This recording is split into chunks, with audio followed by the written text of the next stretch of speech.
రామ్ గారు నిర్వహిస్తున్న happy money visualisation 2.0 లో మీరు జాయిన్ అవ్వాలనుకుంటున్నారా? కింద నంబర్లని సంప్రదించండి. నమస్కారం అండి. నేను మీ నండు రవికుమార్ని. సుమన్ టీవీ వీక్షకులకు పునఃస్వాగతం.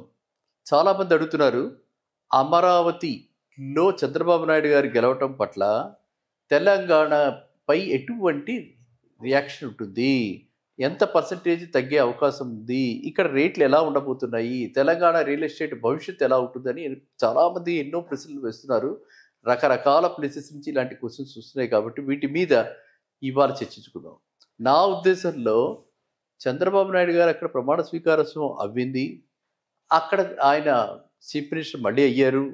అండ్ చాలా అనుభవంతో కూడిన వ్యక్తి కాబట్టి ఆయన ఈ హైదరాబాద్లో ఒక రూపురేఖలు మార్చినటువంటి వ్యక్తుల్లో ఆయన ప్రధానుడు కాబట్టి ఇక్కడికి సాఫ్ట్వేర్ ఇండస్ట్రీ అంతా కూడా తరలి రావటం, మెయిన్గా ఇక్కడికి ఏవైతే పెద్ద కంపెనీస్ మనం చెప్పుకుంటామో, ఫేస్బుక్ కానీ, అమెజాన్ కానీ, నెట్ఫ్లిక్స్ కానీ, లేకపోతే గూగుల్ కానీ, ఇవాళ మైక్రోసాఫ్ట్ కానీ, ఇలాంటి పెద్ద పెద్ద కంపెనీలు ఏవైతే ఇక్కడ మనం చూస్తున్నామో వాటిల్లో అన్నీ కూడా ప్రాముఖ్యమైన అన్నీ కూడా పెద్ద పెద్ద భవనాలు కట్టి ఇంతమందికి ఎంప్లాయ్మెంట్ ఇచ్చింది ఆయన చలువ వల్లే.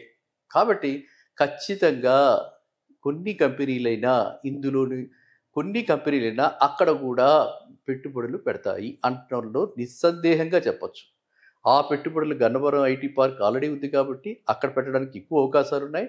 ఎందుకంటే అమరావతికి గన్నవరం ఎయిర్పోర్ట్కి డైరెక్ట్గా కనెక్టివిటీ ఉంది కాబట్టి క్విక్గా వాళ్ళు అక్కడికి రాగలుగుతారు. కాబట్టి అక్కడ పెట్టుబడులు ఎక్కువ పెట్టడానికి అవకాశం ఉంది. కొత్త పెట్టుబడులు అక్కడికి రావడానికి ఎక్కువ అవకాశం ఉంది. ఇక్కడ ఆల్రెడీ వాళ్ళు పెట్టుబడులు పెట్టేశారు కాబట్టి ఇంకా మరి కొత్త పెట్టుబడులు అక్కడ పెడితే మరి చంద్రబాబు గారు ఆంధ్ర ప్రజలకు ఉపాధి కలిగించిన వాళ్ళు అవుతారు.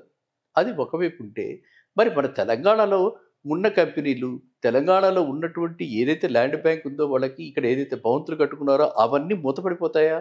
ఇక్కడ మూసేస్తారా అంటే నో, ముయ్యరు.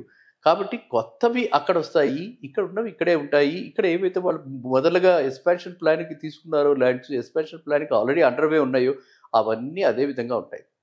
కాబట్టి మనం ఏమి తెలంగాణ ప్రజలు ఏమి దాని గురించి పెద్దగా బాధపడక్కర్లా. ఇక తెలంగాణలో మనకి ఇంకొకటి కూడా చూసుకోవాల్సింది ఏంటంటే, మన వాతావరణం ఎప్పటికీ ఆంధ్రాకి రాదు. మన వాతావరణం అది ఒక బ్లెస్సింగ్, అది నేచర్స్ బ్లెస్సింగ్, అది భగవంతుడు మనకి ఇచ్చినటువంటి వరం.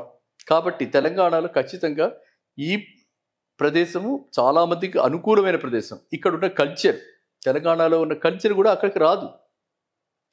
ఈ కల్చర్ అక్కడికి రాదు. కాబట్టి తెలంగాణలో రియల్ ఎస్టేటు పెద్దగా అంటే క్రాష్ అయిపోతుంది, ఇంకా భవిష్యత్తే లేదు, ఇట్లాంటివి ఏవి భయాందోళనకు పడకండి.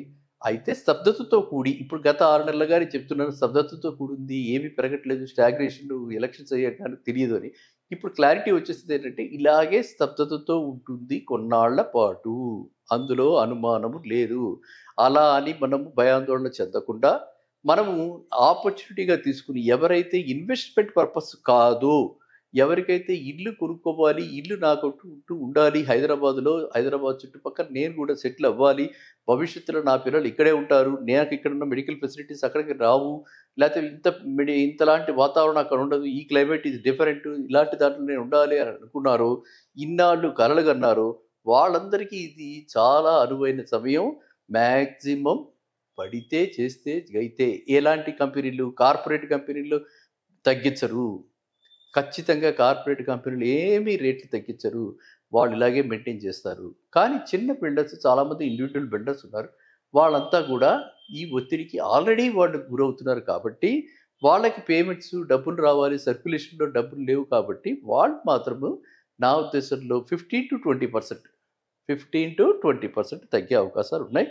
అలాంటి బిల్డర్స్ని మనం ఎంచుకుని, అలాంటి సెకండ్ ర్యాంక్ థర్డ్ ర్యాంక్ బిల్డర్స్ని మనం చూసుకుని వారి దగ్గర మనం కొనుక్కుంటే మనకు ఒక షెల్టర్ ఉంటుంది, తక్కువ రేట్లో ఉంటుంది, తక్కువ ఈఎంఐలో ఉంటుంది, మనశ్శాంతి ఎక్కువ ఉంటుంది.